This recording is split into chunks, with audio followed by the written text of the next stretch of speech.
Cummins and their design team came to us with some inspiration and an idea that they wanted a wireframe version of an engine as part of the entry feature of the new lobby. And so we took their digital files from Cummins engineering department and used the inspiration that they showed us to develop a project for that lobby. Trying to figure out what to represent as part of this really enormous file with this tremendous amount of complexity was a bit challenging, because we're taking this engine that's supposed to drive a semi and then we're turning it into a wireframe sculpture. There was the complexity of the physical piece, but that physical piece was moving air. Same with the water, with the oil.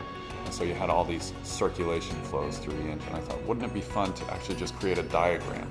Rather than trying to represent the turbo unit as a piece, let's diagrammatically represent what's happening with the air as it moves through the engine. Maybe through the diagrammatic representation, people better understand how the engine works. I'm very impressed by the way that it came together three-dimensionally, essentially based off of a line drawing. To be able to take those very simple planes and create a three-dimensional object out of it was cool. As a piece of design, it was absolutely phenomenal. As all the pieces started coming together and I saw how they fit together and how a particular hose would wrap around the block and become part of the turbo manifold and then up into the turbo units and back into the injectors, the beauty of this engine really started to manifest. All the people over the multiple careers at Cummins coming to culminate in this really, really beautiful piece of engineering put me really in a state of awe and respect.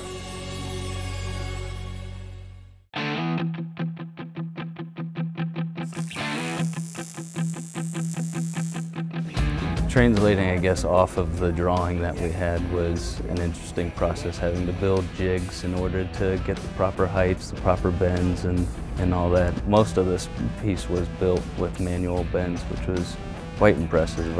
I'm very pleased with the work that this team has put into this. The sculpture is made of all aluminum rod that's powder coated. So we would take the rod and bend it accordingly to the drawings, and we just do it in systems. We'd work the whole sculpture system, so we'd do like all the fuel injectors, and we'd build them all and weld them all, and then attach them to the engine block, and we do that for every system. Depending on your angle, if you're coming at it from an oblique angle, the overlay of all the components is similar to what I saw when I first opened the model from Cummins, which is this overlapping of linear elements that creates sort of a blob in the middle. As you get to the perimeter, it starts to become less dense and more readable, but as you come in closer around the injectors and the pistons and the crank, it becomes a little bit garbled, and so there's some confusion. Because you can see through it, and there's a lot of times where things will line up, but as you walk around it, you come to these points of order and chaos. It'll be a jumble of red lines and you don't understand what's going on, and then you move slightly and things start to make sense and line up, and you can see through the systems and the sculpture itself, and then again when you take another step it just goes away. Really hope that when people come here and are able to take a look at this work and really experience it, that they're able to appreciate the time and energy that has gone into creating this beautiful piece of work. And at least we have over 1,400 hours of work in this piece alone.